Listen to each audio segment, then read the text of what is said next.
Hello and welcome to the Black Hat Bushcraft channel. Today I wanted to share just a quick little tip for when you're using your bushcraft knife.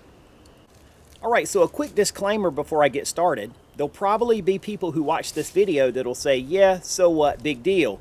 And if you already have a lot of experience using a bushcraft knife or carving wood, you'll already know this and probably do it second nature. But for those people who haven't got a lot of experience or maybe are just getting started, this tip can help you out a lot.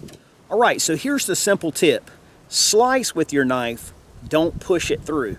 Here on YouTube and in other places, I've many times seen people place their knife against their work or the piece of wood and utilizing the same part of the blade, push their blade all the way through that wood. And you can see that was kind of binding. And this is a very sharp knife. But you see all those stops, places where it stops along the way, and I'm having to push harder to get it to go through that wood. Here's my technique, slicing. I start at the base of the blade, and now I slide up to the belly as I cut. This is especially useful when you're doing things like feather sticks or fine carving, but you can see how that kind of curls up. And that's the key, is just to slide down to the belly of the blade, and it's just effortless. The knife is doing all the work, and I'm barely putting any energy into that. I'm just controlling it with fine motor skill to keep the knife from going deeper or from coming out of the work.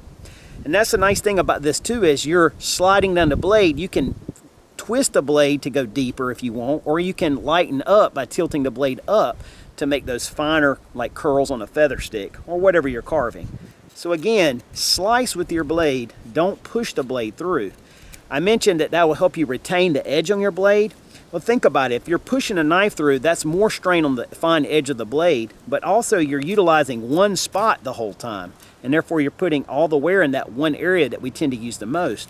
Whereas when you slice and slide down the blade, you utilize the whole length of the blade, and therefore dispersing the work over more surface area. That's just my thoughts, and some people may disagree with that, but I just find that sliding the length of the blade gives me more control, better cuts, and I just don't have to put the effort into it. So again, whether you're doing something like carving feather sticks where you need that fine control and you want to get those nice curls, or whether you're carving something like a spoon or a spatula where you need to remove a lot of material to get down to where you want to be on your project, this is the most effortless way to do that, to remove that material.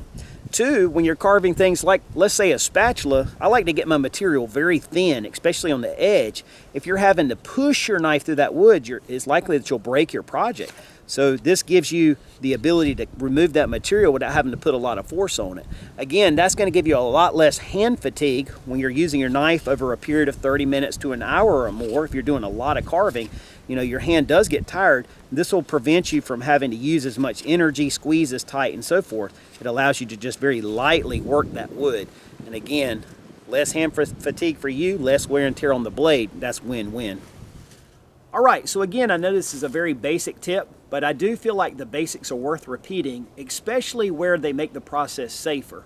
And I do believe that when you can carve with that knife and not put as much force into it and let the blade do the work, that makes it more controllable and thus safer. Again, I also believe that by carving light like that and using the length of the blade, you get better results overall. Again, there's a lot of you guys out there who already do this, and maybe you've never even really thought about what you're doing, but you just do it because you have good muscle memory. But there's also a lot of people who don't have that experience with that knife, and seeing something like this can help give them just a little bit more of an edge and help that learning curve a little more. Again, I appreciate you guys' support, your interest. I appreciate you tuning in. I hope to be back with another video again very soon. Until that one, take care and God bless.